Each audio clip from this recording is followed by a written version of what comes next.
Pessoal, agora a gente vai ter 2 programas, este e o da semana que vem, encerrando o ano. A gente escolheu para encerrar o ano desta vez, pegar os Quem Somos Nós, os melhores Quem Somos Nós, que a gente ouviu durante esse ano de 2019. Então a gente vai ter 2 programas que a gente selecionou isso. Eu espero que vocês curtam, espero que vocês tenham um bom Natal, espero que vocês tenham um ano novo. E em janeiro não tem programa novo, tá todo mundo aqui, todo esse pessoal aqui tá de férias. É mentira, eles vão trabalhar também, mas a gente vai ficar de férias, o programa vai ficar de férias. Então vocês têm tempo para poder voltar e assistir o programa que você achar mais interessante, dar uma olhada lá no quemsomosnós.com.br e ver o que você gostaria ou de rever ou de ver que não pôde ver. Tá bom? Tudo de bom para vocês, até 2020. Valeu, obrigado.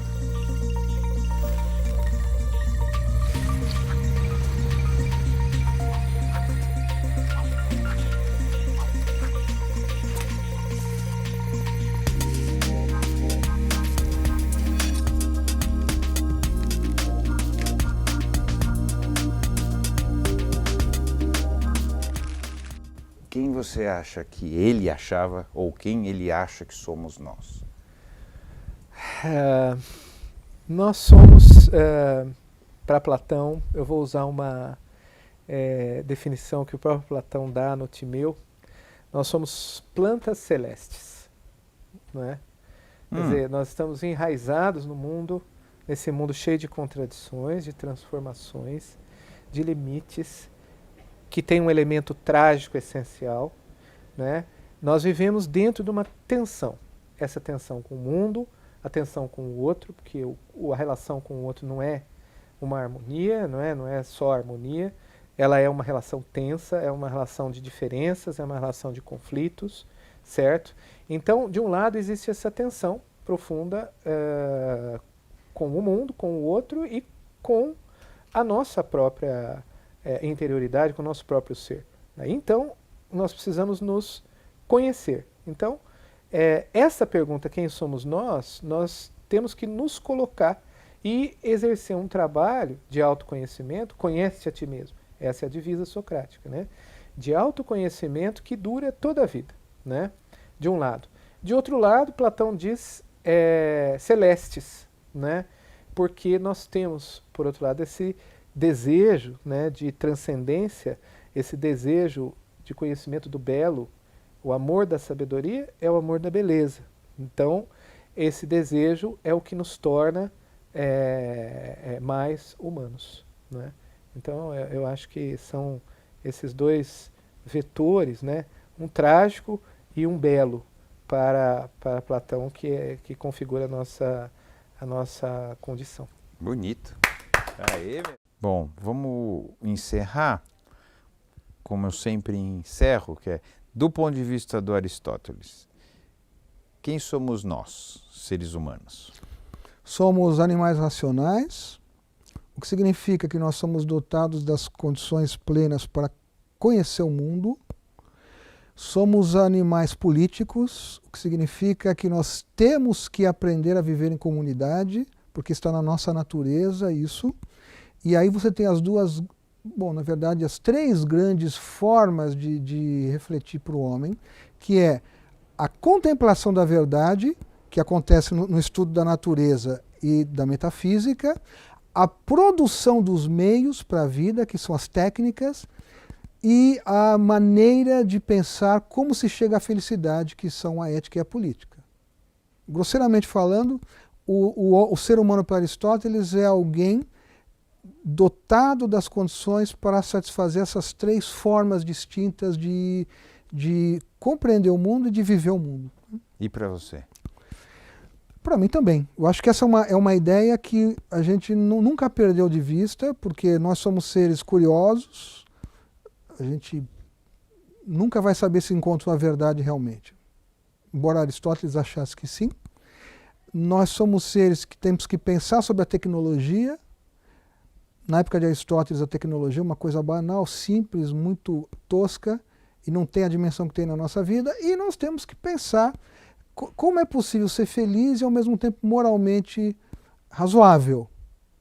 No mínimo. No mínimo. Acho que essas questões não saíram do nosso horizonte até hoje. Valeu. Boa. Pergunta profunda, né? Eu acho que tem uma coisa na própria Natura, no Instituto Natura, que a gente fala muito, que é essa questão de cuidar das relações, né? E acho que isso tem muito a ver com o que eu penso, porque eu acho que o interessante, né, da nossa vida são as relações humanas, né? É a troca que a gente tem com as outras pessoas, seja de que tipo for. É assim que a gente aprende, é assim que a gente se desenvolve, é assim que a gente sente.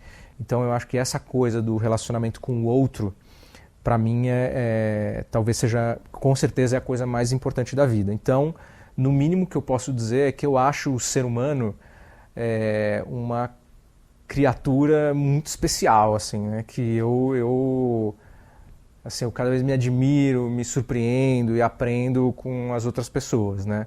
Então eu acho que nós somos, assim, como humanidade, assim, no mínimo, muito interessante, né?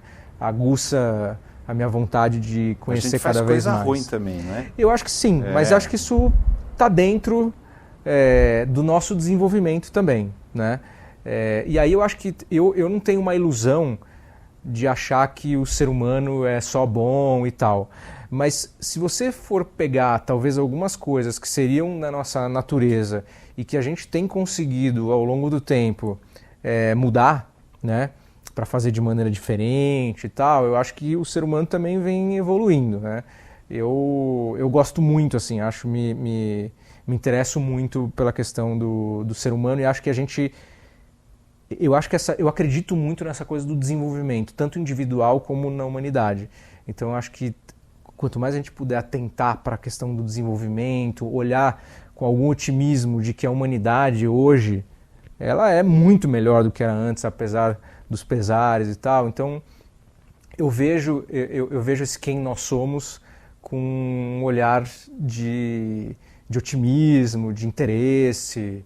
Então eu gosto de quem nós somos, apesar dos pesares. Boa. Quem somos nós? Como você nos enxerga? Olha, eu enxergo o ser humano de forma muito positiva.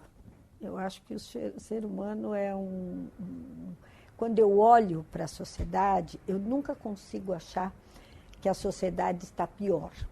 Eu não consigo ver isso, entendeu? Quando eu vejo hoje que o homem conseguiu controlar a natureza da forma como ele conseguiu.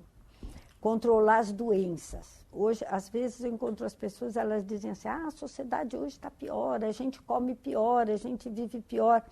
Então, por que as taxas, a esperança de vida aumentou tanto? Se o homem tivesse sendo muito destruído, se ele fosse do ponto de vista, ele melhorou. Se eu penso o que se fazia com um escravo, há quantos anos atrás? Há poucos anos atrás, quer dizer, nós praticamente em 1900, este era um país de escravo, que as pessoas eram tratadas como animais, que elas não tinham direito nenhum. Eu penso, o que a sociedade conseguiu avançar? Lógico que ela... E o que a gente não conseguiu também, né? E o que a gente não conseguiu. Não, eu acho que é como a curvatura da vara. Nós vamos avançar um pouco, depois vai ter retrocessos, depois nós avançamos mais um pouco. Mas eu não consigo ver a sociedade de forma... E o homem, como o grande artífice disso, como uma figura que é capaz de destruir a si mesmo e a sociedade onde ele vive. Por exemplo, o aquecimento global. Eu tenho um filho que é desesperado pelo negócio do aquecimento global. Eu falo, olha, a gente vai conseguir resolver esse problema. Ele não é um ser suicida. Pode ser que uma hora o universo, a gente tenha alguma explosão estelar que acabe com o universo.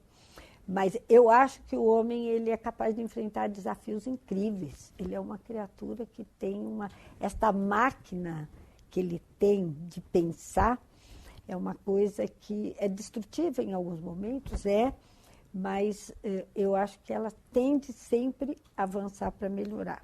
E eu acho que nesse avanço para melhorar, a educação vai desempenhar cada vez um papel mais fundamental. Talvez eu seja uma romântica, não costumo ser, mas nessa idealização de construir um mundo melhor para o homem, para ele viver, para as criaturas se interrelacionarem. Quando eu olho para trás, eu olho séculos para trás, eu acho que a gente não pode não ver como é que as relações humanas melhoraram em vários aspectos. Mas ainda tem muita favela, mas ainda tem muita gente explorada? Tem. Mas antes, essa quantidade era absurdamente maior. As elites, percentualmente falando, era absurdamente maior. Tá bom. Então, essa é a última pergunta. Quem somos nós, no teu olhar, com a tua experiência astrológica e mais um monte de coisa que está aí dentro? Nós somos seres em busca de melhorar. Para mim, o resumo é esse. Seja quem for. Seja quem for. Mesmo alguém que está fazendo coisas horrorosas. Pois é, aí é que está. Esse rapaz, o Matias de Stefano, ele fala muito dos conceitos de luz e escuridão. Então ele diz que muitas vezes a escuridão serve para apressar processos civilizatórios, processos evolutivos na coletividade. Um Hitler, por exemplo. Acaba que, indiretamente, a existência da ONU se deve à passagem do Hitler pela Terra. Porque aquela guerra foi tão bárbara que disseram, não, a gente não pode nunca mais ter uma dessas. Então vamos nos unir todos, vamos criar uma instituição planetária. Ali você já tem um lampejo também desses conceitos aquarianos de liberdade, de centralização, de que todos somos iguais, e por aí você vai. Então, a escuridão serve para apressar os processos. Bom, então nós estamos apressando muito agora, tá certo? Estamos numa velocidade absurda. Quer ver uma coisa engraçada? Esse rapaz, há 2 anos atrás, ele esteve lá no Rio comigo, ele queria ficar uns 10 dias fazendo uma série de pesquisas e tal. Posso ficar na sua casa? Eu falei, claro, vem para cá. Aí ele veio da Argentina, Trump tinha acabado de ser eleito. Eu fui pegá-lo no aeroporto e falei, Matias, Donald Trump, presidente dos Estados Unidos, ele é muito brincalhão. Ele falou assim, acho que o pessoal lá da 7ª dimensão olhou aqui para a nossa 3ª e falou, esse negócio aí está meio devagar, bota um cara logo lá para apressar, acelerar os processos. É nessa fase que a gente está vivendo, Celso. E mesmo assim eu não sou pessimista, de jeito nenhum. Por um lado, eu acho que a gente está na maior crise civilizatória que a gente já teve desde que a história existe, né? Porque antes você tinha crises localizadas de impérios, né? O britânico à época, né? O francês outra, os colonialismos todos lá e as suas respectivas crises. E agora a crise é planetária, porque com essa rede que se formou no mundo inteiro, né? Se acontece alguma coisa lá do outro lado do mundo agora, a gente instantaneamente está sabendo aqui. Cria um nível de consciência maior para todo mundo, que eu acho muito interessante, que todo mundo se sente um pouco mais responsável pela existência, né? Você acha que isso está acontecendo? Eu acho que é consciência ou informação? A informação pode trazer a consciência, mas não necessariamente. Então, ou não. Perfeito, perfeito. Muito bem colocado. Perfeito. Então, nós somos seres em busca de melhorar, sempre. Sermos um pouco melhor do que fomos antes. Eu acho que o resumo é esse. Tá bom.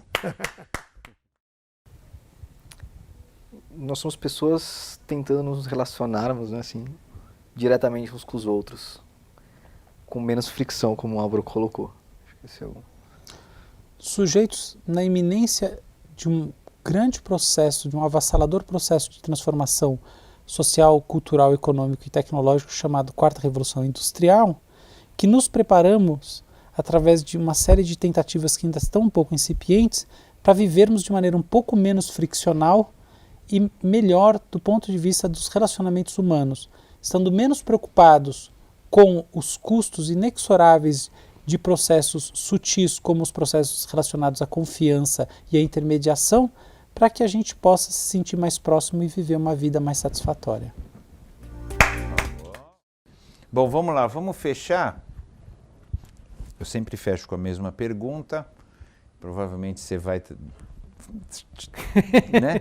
Que é, mas acho que assim, vamos lá, para Kant, né? Olhando do ponto de vista dele, quem somos nós? Quem ele acha que nós somos?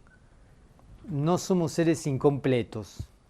Ele acha que o ser humano não é um animal racional, ele acha que o ser humano pode vir a ser racional a partir do que ele faz, pode e deve fazer de si mesmo. Então, o que ele diz é que nós somos sujeitos, somos seres autopoéticos, que se autoproduzidos. Nós vamos ser aquilo que nós sejamos capazes de produzir de nós mesmos. Através de um esforço. Através de um esforço, através das capacidades, através do trabalho, através da oportunidade, mas especialmente através de uma autoprodução constante. Seremos quem nós fizermos de nós. Exatamente, é isso. É bem isso. E quem você acha que nós somos? Isso é mais difícil. Eu sou inclinado a concordar muitas vezes com Kant, mas também com a psicanálise, com Freud. Eu acho que nós somos sujeitos de desejo, com instintos, com pulsões de vida, mas também com pulsões de morte. Nós temos uma grande inclinação à autodestruição. E me parece que as sociedades são tentativas de viver, de pulsão de vida, de viver junto com outro, mas também, ao mesmo tempo, são os mecanismos da autodestruição. Que a gente sabota isso. Exatamente. Desde o modo em como comemos, desde o modo em como lidamos com nossa vida cotidiana, até os casos mais bizarros de matar assim, explicitamente o outro.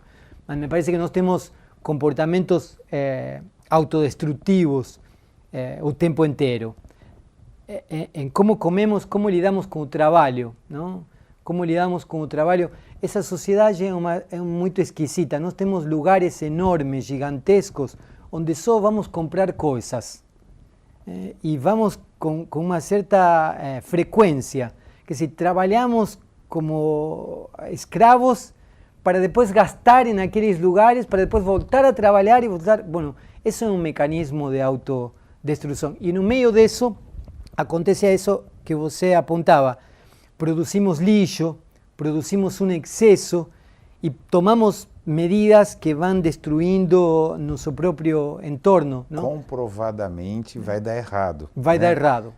Não há cientista sério que não coloque que a gente está indo para o caminho de autodestruição ou de destruição da natureza. É só vir por aqui e sentir o cheiro do rio Pinheiros, que dá para ver que dá errado. A gente não pode estar vivendo em uma cidade onde usamos o rio como esgoto e depois bebemos água. Alguma coisa está errada nisso, não? Me parece que é isso. O animal é um bicho muito estranho. Tem animais que, se você vê, cuidam o entorno onde eles estão. Inclusive se deslocam de lugar para poder cuidar a vegetação, harmonizam com a vegetação. Nós não, nós comemos, fazemos as nossas necessidades e jogamos o lixo exatamente no mesmo lugar onde nós vivimos. Não? Às vezes parecemos mais com roedores do que com animais da floresta. O problema é que quando nós somos 20 milhões de pessoas que nos comportamos como roedores, a coisa começa a ficar perigosa. 7 bilhões e depois 9 bilhões, aí pior ainda. Então tá bom, maravilha. Para o Sartre, quem somos nós? Somos em situação, né? Pessoas em situação. Nós somos aquilo que nós nos constituímos na contingência, né? Nesse lugar, nesse momento, e a partir desse debate com as coisas, com os outros, né? Portanto, tem uma tentativa de pensar, tem uma tentativa muito consequente de pensar singularidade, né? E aí, essa é a ideia da filosofia do sujeito dele, né? Quem nós somos? Nós somos cada um no seu lugar, pensando, vivendo, existindo, escolhendo a si mesmo, ao outro, as coisas, as situações, etc. E para você? Quem somos nós? É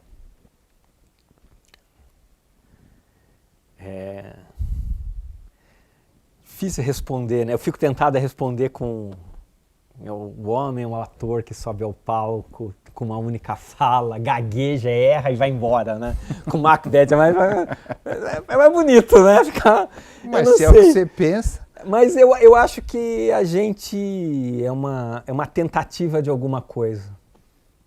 Nós todos somos uma tentativa de alguma coisa.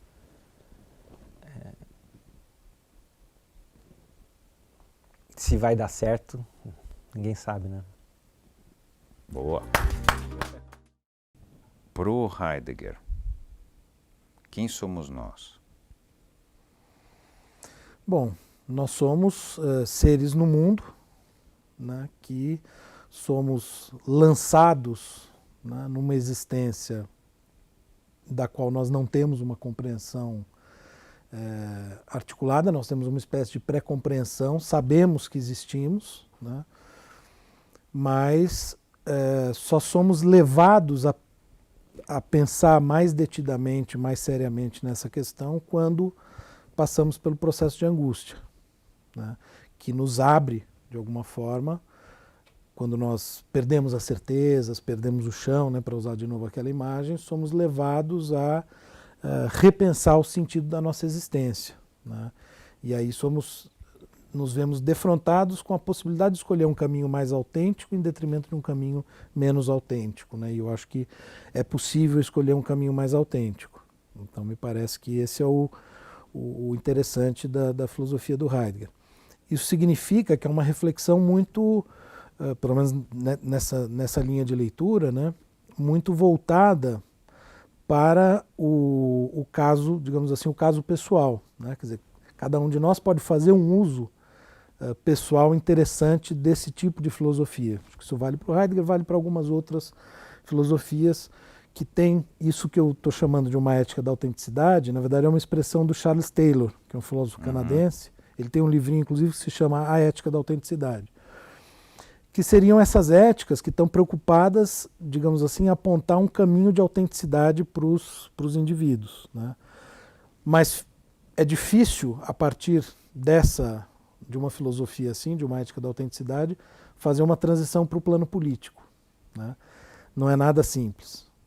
Isso ajuda talvez a entender, né, o erro crasso que o próprio Heidegger cometeu quando tentou transpor a sua reflexão do nível existencial, quase religioso, para o plano da política, né?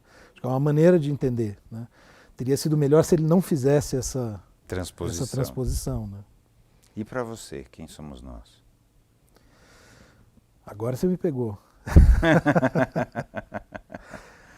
Não sei, eu acho que, para mim, uma filosofia como a do Heidegger, eu tenho uma leitura do Nietzsche que, de alguma maneira, aproxima um pouco também da ética da autenticidade, essa ideia da possibilidade de encontrar um caminho mais autêntico, que representa melhor aquela singularidade existencial, né? Eu acho que nós somos, né, em grande medida, isso mesmo. Cada um de nós é um ser no mundo, né? Nós não somos indivíduos isolados uns dos outros, né? Nós estamos em relação, nós somos aquilo que o Heidegger chama de ser com, né? E nessa medida, né, acho que, de fato, nós temos uma tendência muito grande a viver no que ele chama de impessoal, mas temos sim a possibilidade, né? E eu acho que a filosofia entra aí, né? Pensando agora, né, de maneira um pouco mais geral, né, quer dizer, qual é a, entre aspas, utilidade que a filosofia pode ter, né? Eu acho que é muito nesse sentido, né? Ela ajuda a promover essa abertura de que a gente falava, né? Quer dizer, ou seja, que permite romper com preconceitos, romper com dogmas, né?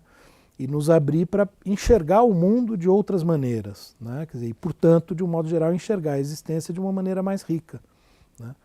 Eu acho que a filosofia ela tem esse papel. Ela pode ter outros papéis também, né? Mas eu acho que esse é um papel particularmente importante. Assim, certamente o que me encantou na filosofia tem a ver com isso, né?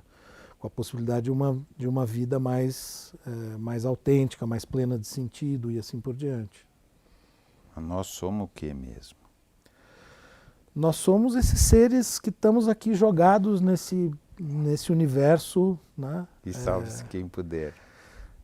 Não é salve-se quem puder, né? Mas salvemos-nos juntos, né? Quem você acha que somos nós, seres humanos? A gente é uma série de coisas, né? Acho que a gente é um pouco de tudo, né? Acho que não dá para definir quem somos nós, assim, em uma palavra. Porque, novamente, a gente volta pro personagem, pro Superman, como referência. Que atualmente nas histórias abordam esse lado humano dele, que é alguém que tem raiva, tem ciúmes, tem explosões de estresse, tem todos os problemas, passam por todas as coisas, porque ele é um repórter também, ele vive é aquele cara que também tem aquele peso da responsabilidade de poder fazer alguma coisa, mas sabe que não deve, porque ele não pode passar à frente... Interferir né, na experiência. Ele é meio Deus também, nesse não só na experiência, mas interferir no que o outro é ou no que o outro quer, no desejo do outro. Ele respeita quem o outro é. Então a gente é muita coisa, né? E ele mostra isso, de certa forma, todas essas gamas de... E ao mesmo tempo, assim... Provavelmente é o personagem mais humano, o alienígena mais humano fictício que exista. Porque ao mesmo tempo ele tem todas essas gamas e ao mesmo tempo ele enxerga a beleza do diferente. Né? E justamente por então não existe uma coisa que nos defina quem nós somos, porque nós somos muitas coisas. E acho que só falta a gente se enxergar como humanidade. Né? Porque a gente ainda é fazemos parte da mesma coisa, isso como a gente não consegue ser a humanidade, ser isso. Então, porque nós somos muitas coisas mas a gente estaria pelo caminho certo se a gente passasse a respeitar e entender essas diferenças e se colocar no lugar do outro. Só assim que a gente vai conseguir ser uma coisa, poder se definir. Enquanto a gente não conseguir fazer isso, enquanto a gente não conseguir se colocar no lugar do outro, se importar com o próximo, mesmo que ele pense diferente da gente, a gente não vai conseguir se definir como uma única coisa, porque a gente ainda não consegue se definir como humanidade. Então, muito bom.